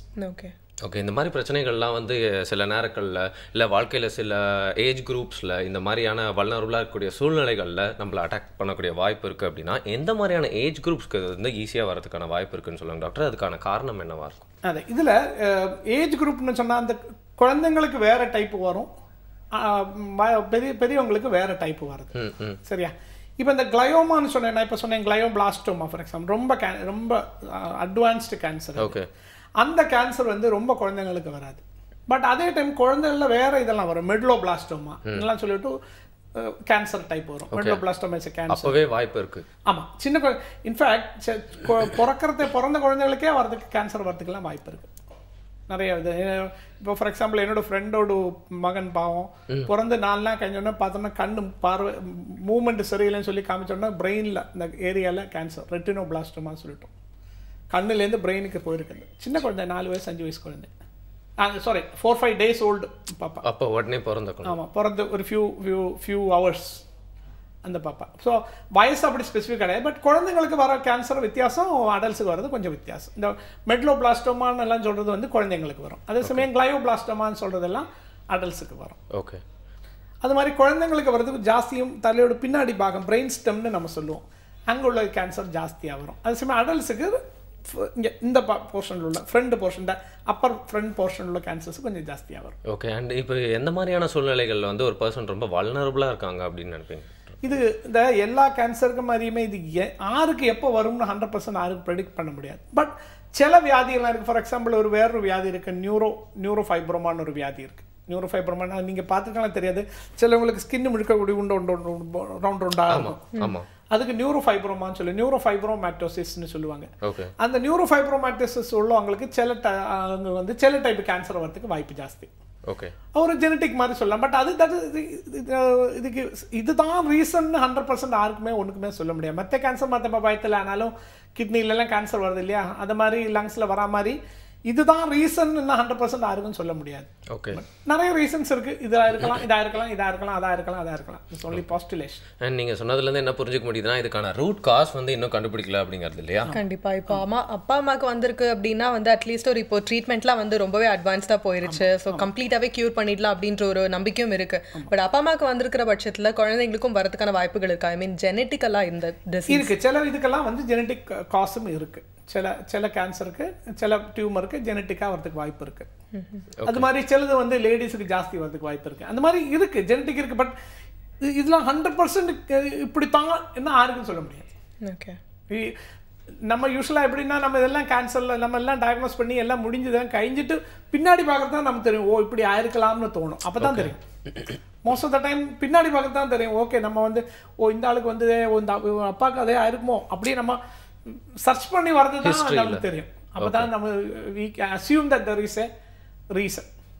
பட் இப்படி தான் ரீசன் சொல்ல முடியாது. அண்ட் இப்போ ஒருத்தங்க ஐடென்டிஃபை பண்ணணும் அப்படின்னா அது என்ன ஸ்டேஜ்ல டாக்டர் எப்படி அதை ஐடென்டிஃபை பண்ணுவாங்க? அந்த சிம்டம்ஸ் பத்தி கொஞ்சம் சொல்லுங்க. யூசுவலா இந்த பிரெயின்ல எந்த டியூமர், நான் சொன்னேன் 2 டைப் இருக்கு, பினைன் இருக்கு, கேன்சரஸ் இருக்கு. இந்த பினைன் ஆனாலும் கேன்சர் ஆனாலும் பிரெயின்ல ஒரு பெரிய மற்ற ஆர்கன்ஸுக்கு வித்தியாசமா பிரெயின்ல ஒரு பிரச்சனை என்னன்னா, பிரெயின் இந்த ஸ்கல்லுக்குள்ள இருக்கு. ஸ்கல் ஒரு டப்பா. இந்த டப்பா பெருசும் ஆகாது சின்னதும் ஆகாது. அந்த டப்பா நம்ம பிறந்த 2-2.5 வருஷம் அந்த சைஸ் வந்துச்சுன்னா பின்ன நம்ம எவ்வளோ நாளைக்கு இருக்கோமோ அந்த சைஸ் தான் தேவையான ஸ்ட்ராங்கான டப்பா. ரொம்ப ஸ்ட்ராங், வெரி ஸ்ட்ராங் திக் டப்பா. அப்படி ஒன்றும் ஈஸியாக உடஞ்சிடாது. அண்ட் ஃபுல் டப்பா. இந்த நம்ம மேலே தான் பார்க்குறோம், பட் உள்ளே இருக்கு. It's a full covering. அந்த கவரிங்க்கு மெயின் பிரச்சனை என்னன்னா, இப்போ அந்த கவரிங்குள்ள 3 விஷயம் இருக்கு. பிரெயின் இருக்கு, பிளட் சப்ளை இருக்கு, சிஎஸ்எஃப்னு ஒரு ஃப்ளூயிட் இருக்கு. இந்த 3க்கும் இந்த டப்பா இது ஆர்டர் பண்ணுறது மாதிரி தான். இந்த 3 சாமானுக்கு இந்த டப்பா சொல்லி ஆர்டரில் வந்துடும். பட் எனி ரீசன்னால இந்த டப்பாக்குள்ள எக்ஸ்ட்ரா ஒரு பொருள் வந்ததுன்னா இந்த பிரெயினுக்குள்ள ப்ரெஷர் இன்க்ரீஸ் ஆகிடும். இடம் இருக்காது, அப்போ ப்ரெஷர் இன்க்ரீஸ் ஆகும். இப்போ பிரெயின் டியூமர் வரது அப்படிதான். இப்போ பிரெயின் டியூமர் பினைன் ஆனாலும் மேலிக் கேன்சர் ஆனாலும் எக்ஸ்ட்ரா க்ரோத், தேவையில்லாமல் க்ரோத் வருது. தேவையில்லாமல் க்ரோத் வரது உள்ள ப்ரெஷர், இந்த பேலன்ஸ் இருக்காது, பேலன்ஸ் போயிடும், ப்ரெஷர் ஜாஸ்தி ஆகும். அந்த மாதிரி உள்ளவங்களுக்கு யூஸ்வலாக தலைவலி வரும். அதுவும் இந்த தலைவலி கிளாசிக்காக இது. அது கிளாசிக்காக நம்ம எப்படி சொல்லுவோம்னா, இந்த தலைவலி ரொம்ப ஹெவியாக இருக்காது, பட் எப்போவுமே இருக்கும். ரெண்டாவது இந்த தலைவலி நைட்டில் எல்லாம் அர்த்தம் இன்க்ரீஸ் ஆகும். இப்போ நிறைய பேஷண்ட்ஸ் என்ன சொல்லுவாங்கன்னா, இப்போ தூங்குறது ஒன்றும் இருக்காது, ஒரு 2-3 மணி நேரத்தை தலைவலியோட எழுந்திருப்பேன். அது வந்தாச்சுன்னா இம்மீடியட்லி பிரெயின் டியூமர் இருக்கான்னு சஸ்பெக்ட் பண்ணலாம். அதுக்கு என்ன இது நான் ஏன் திருப்பி சொல்றேன்னா, எல்லா தலைவலியும் பிரெயின் டியூமர் இல்லை. ஆனால் மக்கள் இப்போ தலைவலிக்கிறவாள்லாம் பிரெயின் டியூமர் ஆகவே முடியாது, சான்ஸே இல்லை. இந்த தலைவலி ரொம்ப ஸ்பெசிஃபிக்காக இருக்கும், நைட்டில் தான் ஜாஸ்தி வரும். அண்ட் யூஸ்வலி இந்த தலைவலி கூட வாமிட்டிங் வரும். வாமிட்டிங் வந்தால் பேஷண்ட்டே சொல்லுவாங்க எனக்கு தலைவலி குறைஞ்சிருச்சு. அப்போ இந்த early morning headache that is very important. And mainly இந்த பாகத்தில் தலைவலி வரும், இந்த ஃப்ரெண்டு இங்கே. இந்த மாதிரி தலைவலி வந்தாங்க டியூமர் இருக்கான்னு பார்க்கறது ரொம்ப இம்பார்ட்டன்ட். போய் செக் பண்ணிக்கலாம் அப்படின்னு சொல்றீங்களா டாக்டர்? செக் பண்ணுறதுக்கு செக் பண்ணிக்கலாம், செக் பண்ணணும். இன்ஃபேக்ட் அந்த மாதிரி பேஷண்ட் எஸ்பெஷலி இந்த ராத்திரி தூக்கத்துலேருந்து எழுந்திருக்காங்கன்னா he should be warned, he should know, at least he should suspect brain tumour இருக்குன்னு சஸ்பெக்ட் பண்ண வேண்டியிருக்கு. ஓகே, ரொம்ப ஆனஸ்ட்டாக சொல்ல போனால் நிறைய பேர் போய் சொல்லி லீவ் போடுறதே எனக்கு தலைவலிக்குது அப்படிங்கிறது தான். ஸோ தலைவலி அப்படிங்கிறது ரொம்ப காமனான ஒரு ஃபேக்டராக பார்க்கப்படுது. ஸோ அதனால் யாரும் கன்ஃபியூஸ் ஆகிக்கூடாது அப்படின்னு டாக்டர் நிறைய தெளிவாக சொன்னார். அது மட்டும் இல்லாமல் இப்போ வேறு ஏதாவது பகுதியில் கேன்சர் இருந்தால் கூட அதுவே ஒரு காம்ப்ளிகேட்டடான விஷயம் அப்படின்னு சொல்லுவாங்க. ஸோ பிரெயின் அப்படிங்கிறது பார்த்தீங்கன்னா ரொம்ப மைன்யூட்டான ஒரு சிஸ்டம். அங்கே பக்கத்தில் ஒரு டியூமர் இருக்குது அப்படிங்கிற பட்சத்தில் அதுக்கான டயக்னோஸ் பண்ணுற விஷயங்கள் பற்றி நிறைய தெரிஞ்சுக்க வேண்டியது இல்லையா? கண்டிப்பாக. இப்போலாம் டே அண்ட் நைட் ஒர்க் பண்ணுறாங்க, ஹெல்த் பெருசாக பார்த்துக்கிறதே கிடையாது. எப்படியாவது பணம் சம்பாதி பாதிக்கணும் அப்படின்ற ஒரு அவசியம் இப்போ வந்து கொஞ்சம் ஜாஸ்தியாவே இருக்கிறதுனால நம்ம பார்த்துக்காமலே வந்து ஓடிட்டே இருக்கோம் அப்படின்னு தான் சொல்லணும். ஸோ ஒரு பாஸ் கொடுத்து நீங்க சொன்ன மாதிரி ஒரு சின்ன விஷயத்துக்கு ஒரு தலைவலி வந்துருச்சு அப்படின்னா உடனே ஐயோ எனக்கு இது வந்திருக்குமோ அப்படின்ற பயம் வேண்டாம். ஆனா அது கன்சிஸ்டன்டா இருக்கிற பட்சத்துல அட்லீஸ்ட் அதை வந்து ஒரு நிமிஷம் யோசிச்சு ஒரு வேலை ஏதாவது ப்ராப்ளமா இருக்குமோ அப்படின்னு யோசிக்கிறதுல தப்பு இல்லை அப்படின்றது நல்லாவே புரியுது இல்லையா? அண்ட் பாத்தீங்கன்னா வந்து டயக்னோஸ் பண்ற லெவல்ஸ்லாம் நிறைய இருக்கும் அப்படிங்கிற மாதிரி கேள்விப்பட்டேன். அந்த ஸ்டேஜஸ் பத்தி எங்களுக்கு சொல்லுங்க டாக்டர். ஃபர்ஸ்ட் வந்து ஆஃப் கோர்ஸ் இந்த நான் சொன்னேன் இந்த தலைவலி. ரெண்டாவது பிரெயின்ல வந்து பிரெயின் கண்ட்ரோலிங் ஆர்கன் இல்லையா எல்லாமே. நம்ம இப்போ ஃபார் எக்ஸாம்பிள் நான் சொல்றேன் சார் கையை கொஞ்சம் தூக்குங்க சொல்றேன்னா நீங்க கையை தூக்கணுமானாக்கா நான் சொன்னா போறாது, உங்க பிரெயின் உங்க கைட்டு சொல்லணும், கமாண்ட் பண்ணணும். ஆமா, your brain has to give the orders. அந்த ஆர்டர் வருது. இப்போ அந்த இது வந்து ஒரு area of the brain, motor ஏரியான்னு சொல்லுவோம் நம்ம. அந்த ஏரியால தான் இந்த கையை தூக்குற கோஆர்டினேஷன்லாம் இருக்கு. ஆமா, இல்ல இது சென்டர், இந்த மோட்டார் ஏரியான்னு சொல்லுவோம். இந்த மோட்டார் ஏரியால கேன்சர் வந்துருச்சுன்னா அந்த ஆளுக்கு வந்து வீக்னஸ் வந்துடும். ஓகே, டியூமர் வந்து கேன்சர் இல்லை, டியூமர் வந்துருந்துன்னா அதுக்கு வந்து வீக்னஸ் வரும். ஓகே, அந்த ரெஸ்பாண்ட் ஆவறது டக்குன்னு இருக்காது. அல்ல, அந்த ஏரியா ப்ரெஸ் ஆகிடும். அந்த ஏரியாவில் அந்த growth வந்து அந்த ஏரியாவை ப்ரெஸ் பண்ணுறது இல்லை, அந்த ஏரியா டேமேஜ் ஆகிடும். டேமேஜ் ஆகிறதுனால அந்த ஆளுக்கு ஓகே ஹேண்ட் மூவ்மெண்ட்ஸ் போயிடும். அதே மாதிரி வரும். இப்போ ஃபார் விஷன் கண்ட்ரோல் பண்ணுற ஏரியாவில் கேன்சர் வந்தால் விஷன் போயிடும். இப்போ பேச்சு கண்ட்ரோல் பண்ணுற ஏரியாவில் டியூமர் வந்துச்சுன்னா அந்த ஏரியா டேமேஜ் ஆகிடும், பேச்சு அஃபெக்ட் ஆகும். அதே மாதிரி தான். ஸோ ஒன்று வந்து இந்த தலைவலி இருக்கும். ரெண்டாவது இந்த இந்த இந்த எங்கே வளர்றதோ அந்த பர்டிகுலர் இதுக்கு வந்து அதுக்கு நம்ம இங்கிலீஷில் நியூரலாஜிக்கல் டெஃபிசிட்னு சொல்லுவோம். ஓகே, ஏதோ ஒரு ஃபங்க்ஷன் அஃபெக்ட் ஆகலாம். அப்போ நிச்சயமாக அந்த மாதிரி வந்துச்சுன்னா இந்த பேஷண்ட் ஹேஸ் டு கன்சிடர் அந்த எனக்கு என்ன பிரெயினில் என்ன பிரச்சனை இருக்குது, இது ஆர்டினரி தலைவலி இல்லைன்னு உள்ளதை டிசைட் பண்ணணும். ஸோ மெயின் தலைவலி இந்த பர்டிகுலர் டைப் ஆஃப் தலைவலி. ரெண்டாவது இந்த ஏதாவது ஒரு சிஸ்டம் ஒர்க் பண்ணாமல் இருக்கிறது, கை கால் பேச்சு அந்த மாதிரி சிஸ்டம் ஒர்க் பண்ணுறாங்க, அந்த மாதிரி ஒர்த்து பேஷண்ட் இமிடியேட்டாக அது ஓகே நெக்ஸ்ட் லெவலில் இன்வெஸ்டிகேஷன்ஸ்க்கு போகணும். ஓகே, அந்த மோட்டார் சொல்லியிருந்தீங்க. இதே மாதிரி நம்மளால் ஐடென்டிஃபை பண்ண முடியாத ஏதாவது ஒரு காம்ப்ளிகேஷன்ஸ் உள்ள நம்மளுக்குள்ளே, ஃபார் எக்ஸாம்பிள் பிஹேவியரல் சேஞ்ச், ஏன்னா நீங்கள் நியூரோ சம்மந்தப்பட்டது அப்படின்னு சொல்கிறதுனால இந்த சந்தேகம் வருது டாக்டர். இருக்குது. அது சில ஏரியாவில் ஃபார் எக்ஸாம்பிள் நம்ம மனுஷாளுக்கு மட்டும் இருக்கிற ப்ரீ ஃப்ரான்டல் ஏரியான்னு இருக்குது. அங்கே வந்து நிறைய அதை தான் நம்ம that is what makes A human being from an animal. சரியா? அந்த ஏரியாவில் இருக்கிறவங்க நிறைய பேருக்கு ஆழத்தை ஐடென்டிஃபை பண்ண முடியாமல் இருக்கும். நிறைய பேருக்கு அப்போ யூரின் கண்ட்ரோல் இல்லாமல் இருக்கும், தெரியாமல் யூரின் போய்டும் இந்த ப்ராப்ளம்ல. ஆமாம், ஏன்னா அந்த ஏரியா அங்கே இருக்குது. அந்த சப்ஃப்ரான்டல்னு சொல்லுவாங்க. இந்த வேற கொஞ்சம் பேருக்கு பயங்கர டிப்ரெஸ்டாக ஒன்றும் பண்ண மாட்டேன், சும்மா உட்காந்துருப்பாங்க. ஸோ பிஹேவியர் சேஞ்சஸும் நிறைய வரும். அது பட் நீங்கள் சொன்ன மாதிரி அதுக்கு கொஞ்சம் நம்ம ரிப்பீட்டடாக கேட்டால் தான் அது பேஷண்ட் வந்து வெளியில் வரும். பட் இந்த கை கால்லாம் அவங்களுக்கு இம்மிடியாக தெரியும். இப்போ எனக்கு இந்த கை ஒர்க் பண்ணலைன்னா எனக்கு இம்மிடியாக தெரியுமே, நான் டிலே பண்ண மாட்டேன். இம்மிடியட்டாக I will take the immediate appointment இல்லையா, டாக்டர் பார்ப்போம் இல்லையா. பட் இதெல்லாம் அவங்களுக்கு தெரியாது. அப்போ அதுவும் கொஞ்சம் வயசானவங்க என்ன நினச்சிப்பா, ஓ தாத்தாக்கு வயசாகிடுச்சு, மூளையெல்லாம் குழம்பு தங்கி விட்டுருவாங்க, அவங்களே நம்பிடுவாங்க அதை. ஆமாம், இந்த மக்கள் அப்படியே சொல்லிவிடுவாங்க. டியூன் நான் நினச்சிக்க மாட்டேன், ஓ வயசாகிடுச்சு அவருக்கு இப்போ முன்னாடி மாதிரி இல்லைன்னு சொல்லிவிடுவாங்க. மெமரி எல்லாம் இல்லை நம்ம சொல்லுவோம் இல்லையா, ஓ தாத்தாக்கு வயசாகிடுச்சு மெமரி இல்லைன்னு சொல்லுவோம் இல்லையா, அது மாதிரி சொல்லிவிடுவாங்க. பட் அவருக்கு டியூமர் ஆயிருக்கும், அதை வந்து ஐடென்டிஃபை பண்ண. ஆமாம். ஓகே, அண்ட் பார்த்தீங்கன்னா நீங்கள் மக்கள் அப்படின்னு சொன்னாலே ஞாபகம் வருது, மக்களுக்கு வந்து எந்தளவுக்கு அவேர்னஸ் கொஞ்சம் நிறையா கம்மியாக இருக்கும் இந்த மாதிரி விஷயங்களை பற்றி, மிஸ்கான்செப்ஷன்ஸும் இருக்குன்னு சொல்லிட்டு. ஸோ ட்ரீட்மெண்ட்ஸ் பற்றி நிறைய பேருக்கு தெரியாமல் இருக்குன்னு சொல்லலாம் இல்லையா? நீங்க சொன்ன மாதிரி இன்ன வரைக்கும் நம்ம வந்து அந்த படத்தை பார்த்து தான் வந்து புரிஞ்சுக்க வேண்டிய ஒரு அவசியம் இருந்துட்டு இருக்கு அப்படின்னு சொல்லலாம். ஏன்னா பக்கத்துல இருக்கவங்க என்ன அண்டர்கோ பண்றாங்க, கடைசி ஸ்டேஜ்ல போனதுக்கு அப்புறம் தான் நமக்கு தெரியுது, ஓ இவங்க இவ்வளவு பெருசா அஃபெக்ட் ஆயிருக்காங்க அப்படின்றது. மத்தபடி வந்து குட்டி குட்டி விஷயங்கள்ல வந்து நம்ம படத்தை பார்த்தா தெரிஞ்சுக்கிறோம். பட் அதெல்லாம் ஸ்டாப் பண்ணிட்டு நம்ம கூட இருக்கிற இல்ல நம்ம இந்த நிகழ்ச்சி மூலமா கூட டாக்டர் என்னென்ன விஷயங்கள் சொல்றாங்க அப்படின்றத நம்ம பிராக்டிஸ் பண்ண ஆரம்பிச்சிட்டோம் அப்படின்னா வந்து மித்த விஷயங்களை வந்து பார்த்து இல்ல மிஸ்கன்செப்ஷன் பொதுவா வந்து தவிர்க்கலாம் அப்படின்னே சொல்லலாம் இல்லையா? அந்த அவேர்னஸ் இல்லாதது தான் பிரச்சனை. நிறைய பேர் நீங்க சொன்ன மாதிரி வந்து அவங்களுக்கு இருந்தும் ஐடென்டிஃபை பண்ணாம இல்ல வேற ஏதாவது ஒரு பிரச்சனை அப்படிங்கிற மாதிரி தப்பா எடுத்துக்கிட்டும் இருப்பாங்க. இந்த நிகழ்ச்சி மூலமா அவேர்னஸ் அப்படிங்கிற விஷயத்தை நீங்க சொன்ன மாதிரி உதவலாம் அப்படின்னு நினைக்கிறேன். ஒரு பிரேக் அப்புறமா புதிய FM ஸ்டேஷன்ல இனியவை இன்று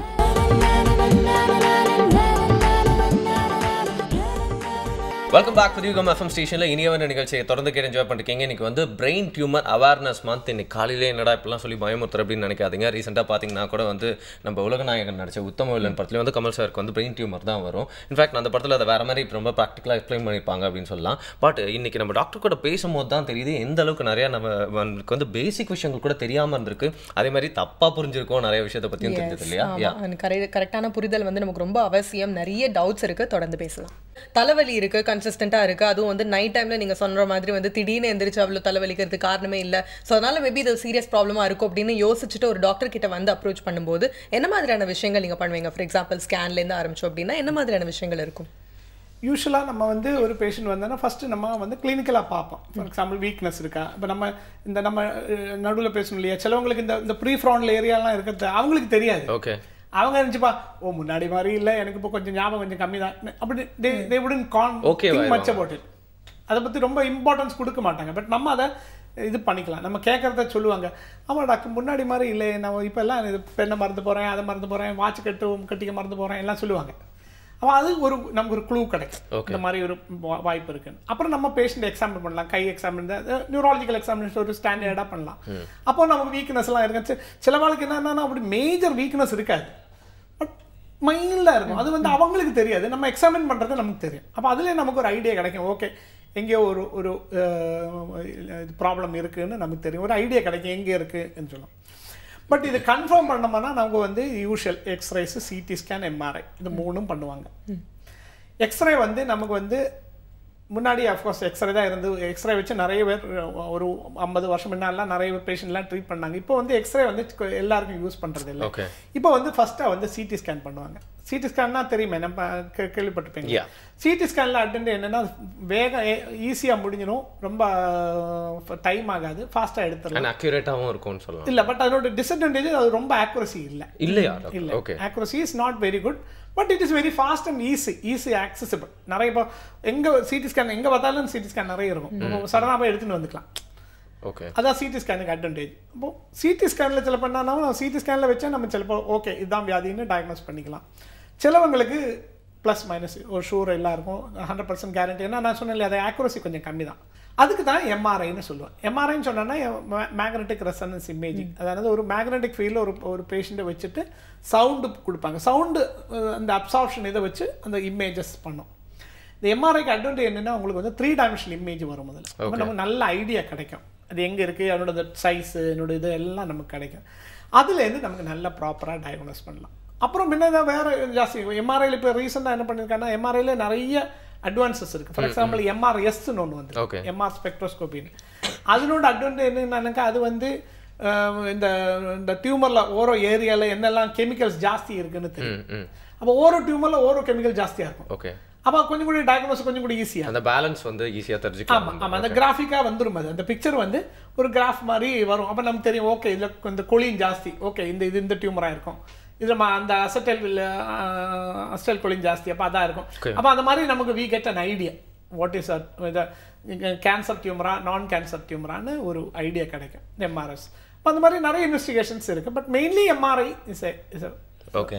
ஸோ வந்து ஒரு தலைவலி அப்படின்னா என்ன விஷயம் பண்ணணும் அப்படின்றது இப்போ தெரியுது. ஐ திங்க் வந்துட்டு காசு செலவாயிடும், இல்லை வந்து டைம் வந்து ரொம்ப கன்சியூம் பண்ணும். இதுக்கெல்லாம் போய் எல்லாம் வந்து டைம் வேஸ்ட் பண்ணிட்டு இருக்க முடியுமா, பார்த்துக்கலாம் சீரியஸான அப்படின்ற மாதிரி அந்த லெத்தார்ஜிக்கான ஒரு ஆட்டிடியூடை வந்து நம்ம தூக்கி போடணும் அப்படின்னு நினைக்கிறேன். பிகாஸ் ஒரு மேஜரான ஒரு ப்ராப்ளம் வரும்போது அப்போ வந்து ஐயோ அப்பா இதை எப்படிடா ஹேண்டில் பண்ணுறது அப்படின்லாம் வந்து யோசிச்சிருக்கோம். அதனால தான் பார்த்தீங்கன்னா என்னென்ன விதவிதமான ஐடென்டிஃபை பண்ணுறதுக்கான மெத்தட்ஸ்லாம் இருக்குன்னு சொல்லிட்டு டாக்டர் சொல்லிட்டு அதுக்கு அடுத்த ஸ்டேஜ் முக்கியமான ஸ்டேஜ் ஆனால் ட்ரீட்மெண்ட்ஸ் பற்றி எங்களுக்கு சொல்லுங்கள் டாக்டர். இது ட்ரீட்மெண்ட்டில் வரைச்சு அப்போ தான் நம்ம அந்த பினைனும் கேன்சருக்கும் வித்தியாசம் அப்போ தான் நமக்கு இம்பார்ட்டன்ஸ் வருது. அது வர பேஷண்ட்டுக்கு பினைன் ஆனாலும் கேன்சர் ஆனாலும் it's not a initial issue. But நமக்கு வந்து பினைன் இஸ் பெட்டர் நேச்சுரலி. பிகாஸ் என்னன்னா பினைன் வந்து அது வந்து ஃபார் எக்ஸாம்பிள் இப்போ பினைன்லேயே நிறைய டைப் இருக்குது. ஃபார் எக்ஸாம்பிள் காமனஸ்ட்டாக வந்து மெனிஞ்சியோமான்னு சொல்லுவாங்க. மெனிஞ்சியோமாலாம் ரொம்ப பெருசாலாம் வளரும். பட் அந்த மெனிஞ்சியோமாவை அப்படியே எடுத்து விட்டானா பேஷண்ட் ஃபுல் லைஃப் நார்மலாக இருக்கலாம். ஓகே, டோட்டலி கியூர்ட் டாக்டர், பர்மனெண்ட்டாக. எக்ஸாக்ட்லி. பின்னாடி இந்த இடத்துல வந்து சிபி ஆங்கிள் டியூமர் ரொம்ப காமனாக வரும். அதில் வந்து நிறைய பேருக்கு என்ன அந்த வாய் இப்படி கோணிப்போம், இந்த ஃபேஷியல் இது வரும். இந்த சிபி ஆங்கிள் டியூமர் எல்லாம் நம்ம கம்ப்ளீட்டாக இன்ஃபேக்ட் என்ன சொன்னால் அடியோட வேரோட பிச்சை எடுக்கலாம். பிச்சை எடுத்தாச்சுன்னா ஹீ இஸ் கம்ப்ளீட்லி கியூர்டு. பின்ன அது திரும்பி வராது. ஸோ அந்த பினைன் ஆக்கும் என்னன்னா it is very good for the patient. Okay, benign ஆனாலும் பினைன் ஆனால் 100% surgery is the best method. Because you know க்யூருக்கு சான்ஸ் நம்ம சர்ஜரி. இப்போ நான் சொன்ன அந்த சிபி ஆங்கிள் இருக்குன்னா நம்ம ஃபுல்லாக எடுக்கலாம். அதுக்கப்புறம் அந்த பேஷண்ட் அந்த அந்த அந்த அந்த அதை பற்றி பேச்சு கூட எடுக்க வேண்டாம். ஈ can forget the same problem. அவ்வளோ ஈஸியாக போயிடும். அது இந்த கேன்சர் ஆர்த்த தான் பிரச்சனை வருது. பிரச்சனை என்னென்னா அதுக்கு வந்து சர்ஜரி மட்டும் போகாத. இப்போ அதில் நிறைய டைப் ட்ரீட்மெண்ட் இருக்குது. மெயினாக வந்து சர்ஜரி ஒன்று பண்ணுவான். சர்ஜரி என்னத்துக்கு பண்ணுறான்னா ஒன்று வந்து சைஸ் ஜாஸ்தியான நான் சொன்னேன் முன்னாடி பிரெயினில் டென்ஷன் ஏறிடும், அதனால உசுருக்கு ஆபத்து வரும். பிரெயினில் டென்ஷன், அந்த பிரெயினுக்கு வந்து மெஷர்மெண்ட் இருக்குது. 40 மில்லிமீட்டருக்கு மேலே ப்ரெஷர் ஆயிடுதுன்னா உசுருக்கு ஆபத்து. ஓகே, சரியா? இன்ஃபேக்ட் நிறைய பேர் டெத்து வரதே பிரெயினில் ப்ரெஷர் ஏறி தான் டெத் ஆகும். அன்கான்ஷியஸ் ஆவாங்க, ப்ரெஷர் ஏறி அப்படியே போயிடுவாங்க. அப்போ இந்த டெத்து இந்த ப்ரெஷர் ஏறாமல் இருக்கிறதுக்கு நம்ம என்ன பண்ணுவோம்னா இந்த கட்டியோட சைஸை குறைக்கணும். டீபல்க்குன்னு சொல்லுவோம் நம்ம. சரியா? இந்த கட்டியோட சைஸ் குறைக்கிறதுக்கு 2 ரீசன். அதாவது நீங்க ரிமூவ் பண்ணல, அதோட சைஸை மட்டும் குறைக்கிறீங்க. ஆமா, எப்பவுமே ரிமூவ் பண்ண முடியாது. கேன்சர் இந்த பினைன்ல வந்து நம்ம we always try to remove 100%. கேன்சர்ல we may not be able to, because அது எங்கெல்லாமோ ஸ்ப்ரெட் ஆகி எங்கெல்லாமோ போயிருக்குங்க. அப்போ நம்ம 100% இப்படி வேரோட எடுக்க முடியாது. ஓகே, ஏன்னா அந்த எடுத்ததுனால சிலப்போ பேஷண்ட்டுக்கு புதிய பிரச்சனைகள் வரலாம். இப்போ அது தெரிஞ்சு நம்ம பண்ண மாட்டோம் இல்லையா? ஃபார் எக்ஸாம்பிள் இந்த நான் சொன்ன மாதிரி இந்த மோட்டர் ஏரியாவுக்குள்ள பிரெயின் டியூமர் இருக்குன்னா நம்ம யூஸ்வலாக அங்கே ரொம்ப பண்ண மாட்டோம். ஏன்னா ஆல்ரெடி சீரியஸ் வியாதி உள்ளவன், அதுக்கு மேலே அவனுக்கு கைங்காலம் வழங்காமல் ஆயிடுச்சுன்னா அவனோட வாழ்க்கையே கஷ்டம் இல்லையா? இன்னும் காம்ப்ளிகேட்டடாக. அதை you won't add to the problems. அப்போ எவ்வளோ எடுக்க முடியுமோ அவ்வளோ எடுப்போம். எடுக்கிறது என்னன்னா இந்த சைஸு குறையும். இந்த சைஸு குறையத்தை 2 அட்வான்டேஜ் 3 அட்வான்டேஜ். ஒன்று வந்து ப்ரெஷர் கம்மியாகும், பிரெயினுக்குள்ள ப்ரெஷர். ரெண்டாவது என்னன்னா இந்த வேறொரு ட்ரீட்மெண்ட் சொல்கிறேன், ரேடியேஷன். அதுக்கு டீட்டெயில்ஸ் சொல்கிறேன், பட் இப்போ இது மென்ஷன் பண்ணுறேன். இந்த ரேடியேஷனுக்கு வந்து சைஸு கம்மியாக இருந்ததுன்னா கம்மி ரேடியேஷன் கொடுத்தா போகிறோம். ஸோ அது 2வது ரீசன். 3வது சேம் கீமோதெரப்பி ஆர்த்தே கம்மி டியூமர்னா கம்மி, இட் இஸ் ஆல்வேஸ் பெட்டர். ட்ரீட்மெண்ட்டுக்கு லெஸ். ஸோ 2க்கும் surgery is a first step. பின்ன இந்த சர்ஜரி பண்ணுறது என்னதுக்குன்னா வி டூ பயாப்சினா இது கேன்சரா அல்லான்னு. சிலப்போ நம்ம எம்ஆர்ஐயில் பார்க்கறத கேன்சர் அல்லான்னு தோணும், ரிப்போர்ட் வரும் கேன்சர் அல்லான்னு. பட் நம்ம வந்து பயாப்சி எடுத்து அனுப்புறது தான் ரிப்போர்ட் இந்த 1 வாரம் கழிஞ்சு ரிப்போர்ட் வரும், இல்லை இது கேன்சர் வியாதின்னு வரும். இப்போ அதுக்கு வேண்டி இந்த சர்ஜரி பண்ணுறது ரொம்ப அவசியம். அதை பற்றி மக்கள் பயப்பட வேண்டாம். ஏன்னா மக்களுக்குள்ள நேரம் ஐயோ தலை ஓட்டி உடச்சி பண்ணுறான்னு எல்லாம் சொன்னால் நிறைய பேர் ஆப்ரேஷன் வேண்டாம் ஓடி போயிடுவாங்க. அது ஒன்றும் பயப்பட ஒன்றும் வேணாம். தலை ஓட்டி உடச்சி அப்படி இந்த இதை மாதிரி இந்த சினிமா எல்லாம் காட்டுற மாதிரி அதெல்லாம் பண்ண மாட்டாங்க. அப்படி சின்னதாக தான் கட் பண்ணுவாங்க. கட் பண்ணாலும் அதை திருப்பி ஃபிட் பண்ணி இது பண்ணிடுவாங்க. அது ஒன்றும் வெளியில் ஒன்றும் தெரியவே தெரியாது. எல்லா ஆப்ரேஷன் மாதிரி இந்த ஸ்கார் மட்டும்தான் வெளியில தெரியும். ரெண்டாவது வெளியில தெரியாது முக்கியமான பிரச்சனை இல்லையே டாக்டர்? இல்ல, மற்ற நினைச்சு பார்த்தோமா தலை ஓட்டி எடுத்தா உள்ள போயிடும், அப்படி குழிஞ்சு போயிடும். அப்படி இந்த மக்களுக்கு எல்லாம் இந்த நீங்க சொன்ன ஆரம்பத்தில் சொன்ன மாதிரி இந்த மிஸ்கன்செப்ஷன்ஸ் ஒருபாடு இருக்கு. ஆமா, ட்ரூ டாக்டர். நல்லது தெரியாட்டாலும் தேவையில்லாதது மக்களுக்கு நல்லா தெரியுது. அது எல்லா துறையிலும் அதுதான் பிரச்சனை. அப்ப இதுல வந்து நிறைய பேஷண்ட் வரும், தலை ஓட்டி ஆப்ரேஷன் பண்ணுமா டாக்டர், தலை ஓட்டி எடுக்கணுமா சொன்னா போயிடுவாங்க, வரமாட்டான், திரும்ப வரமாட்டான். திருப்பி ரொம்ப சீரியஸாக அன்கான்ஷியஸாக வீட்டுக்காரங்க தூக்கிட்டு வருவாங்க. அப்போ இந்த தலை ஓட்டி உடச்சா ஒன்றும் ஆகாது, ஒன்றுமே ஆகாது. அது மக்களுக்கு திருப்பி சொல்லி புரிய வைக்கணும், ஒன்றும் ஆகாது. ஏன்னா அப்படி எடுத்தாலும் திருப்பி அப்படியே வச்சிடலாம், ஒன்றுமே தெரியாது, யாருக்குமே தெரியாது அப்படி அங்கே எடுத்தது. இது அந்த ஃபைனலாக அந்த பேஷண்ட்டுக்கு தெரிகிறது. அதுவும் உடம்புல எல்லாம் ஸ்காராக தெரியும், தலையில் ஸ்கார் கூட தெரியாது, முடி வளர்ந்துடும். இந்த இதுக்கு இந்த பால்ட் ஹெட் அவங்களுக்கு அந்த மாதிரி உள்ளவங்க, இந்த முடி இல்லாதவங்களுக்கு மட்டும்தான் இந்த பிரச்சனை. இந்த ஸ்கார் தெரியுது, மற்றவங்களுக்கு எல்லாம் ஸ்கார் கூட தெரியாது வெளியில. ஓகே, திருப்பி ஹேர் growth வந்துருமா டாக்டர்? ஒன்றும் பிரச்சனை இல்லை. ஹேர் growth அப்படியே வந்துடும், நல்லா ஃபுல்லாக ஹேர் growth வந்துடும். ஓகே, நார்மலாக முன்னாடி இருந்தா மாதிரியே வந்துடும். பட் கொஞ்சம் டைம், என்னோட 3 months 4 months, லேடிஸ் ஆனால் கொஞ்சம் டைம் ஆகும், ஜென்ஸ் ஆனால் கொஞ்சம் ஏர்லியாக வரும். ஓகே, அந்த டிஃபரன்ஸ் அவ்வளோதான். பட் ஒரு ப்ராப்ளம் 1 year கழிஞ்சு பார்த்தீங்கன்னா இந்த இது கூட தெரியாது, ஸ்கார் கூட தெரியாது, இல்லாமல் இருக்கலாம். கரெக்ட். அப்போ அந்த மாதிரி அதை ஆப்ரேட் பண்ணி எடுப்பாங்க. இந்த ஆப்ரேட் பண்ணுறத அப்போ வேறு இது என்ன பண்ணுவோம்னா, நாங்கள் வந்து சில பெரிய ஹாஸ்பிட்டலில் என்னன்னா ஃப்ரோசன் செக்ஷன் சொல்லுவாங்க. அதாவது அப்போவே ஒரு பீஸ் எடுத்து அப்போவே அனுப்பி அப்படியே சொல்லுவாங்க கேன்சரா இல்லைவான்னு. அதுபடி நம்ம இந்த சர்ஜரியை அட்ஜஸ்ட் பண்ணிக்கலாம். ஓகே, இப்போ ரொம்ப சீரியஸ் கேன்சராக்குன்னு வந்துருச்சுனாக்கா ரொம்ப அட்வான்ஸ் ஆகும், ரொம்ப கொஞ்சம் மினிமம் பண்ணிட்டு வெளியில் வந்துடும். ஏன்னா will add to the damage. So அப்போ உள்ள சிச்சுவேஷன் மாதிரி வி டிசைட் பேஸ்ட் ஆன். அது சர்ஜரி ஒன்று. 2வது radio therapy. Okay, radio therapy வந்து 2 டைப் இருக்குது. இப்போ மெயினாக ரேடியோ தெரப்பி வந்து அந்த ஏரியா ஃபுல்லாக, அந்த பிரெயின் ஃபுல்லாக ரேடியேட் பண்ணுவாங்க. அதுக்கு டோஸு கால்குலேஷன்ஸ் எல்லாம் இருக்குது, அதுபடி பண்ணுவாங்க. அதுவும் இந்த ரிப்போர்ட்டு படி பண்ணுவாங்க. இந்த ரிப்போர்ட்டில் வந்து இந்த கிரேட் 3 ஆனால் எவ்வளோ, கிரேட் 4 ஆனால் எவ்வளோ, அந்த கிரேட் இதெல்லாம் இந்த ஆல் இன்ஃபர்மேஷன் எல்லாத்தையும் சேர்த்து இந்த ஒரு ட்ரீட்மெண்ட் பிளான் டிசைட் பண்ணுவாங்க. அந்த அளவுக்கு எக்ஸ்போஷர் இருக்கும். ஆமாம். அப்போ ரேடியேஷன் இவ்வளோ கொடுக்கணும், 8 நாள் கொடுக்கணும், 10 நாள் கொடுக்கணும், 20 நாள் கொடுக்கணும், அந்த மாதிரி அது ஒருவனுக்கு அது ப்ரோட்டோகால்ஸ் இருக்குது, அதுபடி பண்ணுவாங்க. ரேடியோ தெரப்பியில் சில ஹாஸ்பிட்டலில் என்ன பண்ணுறாங்கன்னு இப்போ காமா நைஃப்னு சைபர் நைஃப்னு எல்லாம் இருக்குது. இதனோட அட்வான்டேஜ் என்னன்னா, முன்னே இப்போ இந்த ஜென்ரல் ரேடியோ தெரப்பி தான் ஹோல் பிரெயின் ரேடியேஷன் கொடுப்பாங்க, ஃபுல் பிரெயினாக கொடுத்துருவாங்க. பட் அது அதோட டிஸ்அட்வான்டேஜ் என்னன்னாக்கா நார்மல் பிரெயின்ல ரேடியேஷன் போய் அது ப்ராப்ளம் வரலாம். அதாவது வந்து நல்லா இருக்க பகுதிகளுக்கெல்லாம் கூட பாதிப்பு ஏற்படலாம் சொல்றீங்க. ஓகே, அது வந்து பிரெயின் ஃபங்க்ஷனை அஃபெக்ட் பண்ணலாம். ஓகே, அப்போ அதுக்கு வந்து என்ன பண்ணுவாங்கன்னா இந்த சைபர் நைஃப் இல்லை இந்த காமா நைஃப்னு உள்ளது இந்த பின் பாயிண்ட் பண்ணி கரெக்டாக ஃபோக்கஸ் பண்ணி ரேடியேஷன் பண்ணும். ஓகே, அது கொஞ்சம் கூட அட்வான்ஸ்டு. ஓகே, ஸோ வந்து குட்டி குட்டி சிம்டம்ஸ்லாம் வந்து தெரிஞ்சாலும் கூட அதெல்லாம் வந்து அப்படியே அலட்சியப்படுத்துறதை வந்து இன்னையோட நம்ம வந்து ஸ்டாப் பண்ணணும் அப்படின்னு நினைக்கிறேன். அதுக்காக ஓவராக பயப்படவும் வேண்டாம், அட் த சேம் டைம் அதை அப்படியே வந்து தவிர்க்கவும் கூடாது. ஸோ என்ன மாதிரியான விஷயங்கள் நம்ம கரெக்டாக வந்து பார்த்துக்கணும் அப்படின்ற விஷயங்கள்லாம் டாக்டர் ராம் நாராயணா நமக்கு டீட்டெயில்டாக எக்ஸ்பிளைன் பண்ணிட்டு இருக்காரு இல்லையா? எக்ஸாக்ட்லி. அண்ட் இன்னும் கேட்க வேண்டிய கொஸ்டின்ஸ்லாம் நிறையா இருக்குது. ஒரு ஸ்டேஜ் பை ஸ்டேஜாக நம்மளோட கொஸ்டின்ஸ்லாம் இருக்குது அப்படின்னு நினைக்கிறேன். ஸோ தெரிஞ்சுக்க வேண்டிய விஷயங்களுக்காக ஒரு பிரேக் எடுத்து உடனே திரும்பி வரலாம் புதிய எஃப்எம் ஸ்டேஷனில். இனியவை இன்று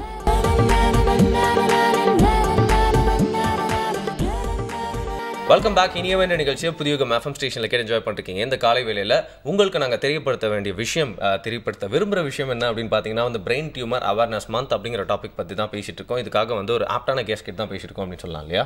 எஸ், ஆமாம். வந்து பிரெயின் டியூமர் அப்படின்றனால டியூமர் அப்படின்னா வந்து லாஸ்ட் ஸ்டேஜில் போயிட்டு கண்டிப்பாக இறந்துருவாங்க அப்படின்ற பயம்லாம் வேண்டாம். ஸோ ப்ரீவியஸாகவே ப்ரிகாஷனாக என்னென்ன விஷயங்கள் நீங்கள் வந்து பார்த்துக்கலாம், சிம்டம்ஸ் என்னென்ன அப்படின்றது இப்போ நம்ம தெரிஞ்சுக்கிட்டோம் அப்படின்னா டாக்டர் சொன்ன மாதிரி ஸ்டேஜ் 3 வரைக்கும் நம்ம போனால் கூட வந்து உயிர் பழச்சிக்கலாம், தப்பிச்சுக்கலாம் அப்படின்ற ஒரு தைரியமும் நம்ம கொடுத்துட்டே இருக்காங்க. தொடர்ந்து நிறைய சந்தேகங்கள் இருக்கு, கேட்கலாம். ட்ரீட்மெண்ட்ஸ்லாம் நிறைய சொல்லிட்டே இருக்கும்போது என்ன தோணுதுன்னா ஒரே ஒரு கொஸ்டின் தான் மனதில் வந்துட்டே இருக்கு அப்படின்னு சொல்லலாம் இல்லையா? எஸ், ஆமாம். அதுவும் டியூமர் இல்லை கேன்சர் அப்படின்னாலே வந்து ரொம்ப பயம். என்ன அப்படின்னா வந்து இதை கம்ப்ளீட்டாக குணமாக்கிட முடியுமா, எனக்கு கம்ப்ளீட்டாக சரியாயிடுமா அப்படின்ற ஒரு கேள்வி வந்து எல்லாருக்குமே இருக்கும். அதுவும் வியாதி வந்துருச்சு அப்படின்னா ஓரளவுக்கு தெரியுது ஒரு சர்டன் ஸ்டேஜஸ் வரைக்கும் கம்ப்ளீட்டாக க்யூர் பண்ண முடியும் அப்படின்ட்டு, பிகாஸ் டெக்னாலஜியோட அட்வான்ஸ்மெண்ட் அந்த அளவுக்கு வளர்ந்துருச்சு அப்படின்ட்டு. ஒரு ஸ்டேஜ் தாண்டினதுக்கு அப்புறமும் கூட இது கம்ப்ளீட்டாக வந்து க்யூர் பண்ணிட முடியாதுமா? ஒரு ஸ்டேஜ் ஆயிடுச்சுன்னா கம்ப்ளீட் க்யூர் பண்ண முடியாது. கிரேட் 4 ஆயிடுச்சுன்னா கம்ப்ளீட் பண்ண முடியும். இன்ஃபேக்ட் எங்களுக்கெல்லாம் எக்ஸாமில் ஒரு ஸ்டாண்டர்டு இல்லை அந்த கிளாஸ்லாம் ஸ்டாண்டர்ட் கொஸ்டின் என்ன கேட்பாங்கன்னா, இப்போது young man 28-year-old young man or 23-year-old young woman comes with glioblastoma, நீங்கள் ட்ரீட் பண்ணிவிட்டு அந்த பேஷண்ட்டோட அந்த பொண்ணோட அப்பா வந்து இல்லை பையனோட அப்பா வந்து கேட்குறேன், பையனுக்கு கல்யாணம் பண்ணலாமா நீ கேட்குறேன், இல்லை பொண்ணுக்கு கல்யாணம் பண்ணலாமான்னு கேட்குறேன். நம்ம வந்து நோ சொல்லணும். ஏன்னா அவங்க வந்து ஒரு வருஷத்துக்கு மேக்ஸிமம் ஒரு வருஷம் தான் உயிரோடு இருப்பான். இது எங்களுக்கெல்லாம் எக்ஸாமில் கேட்குற ஒரு கொஸ்டின். அப்போ இந்த கிளையோபிளாஸ்டோமெல்லாம் ட்ரீட் பண்ணினா கூட ஒரு வருஷம் 1.5 வருஷம் தான் இருப்பாங்க. ட்ரீட் பண்ணாட்டா 1 மாதம் 1.5 மாதம் தான் இருப்பாங்க. ஸோ அதுதான் என்னோட பெரிய பிரச்சனை. எல்லா கேன்சர் மாதிரியும் இதுக்கும் பெரிய இது இன்ஃபேக்ட் இது கொஞ்சம் கூட ஃபாஸ்ட்டாக வளரும். இதில் மெயின் பிரச்சனை இந்த ஸ்கல், இந்த டப்பா தான் பிரச்சனை.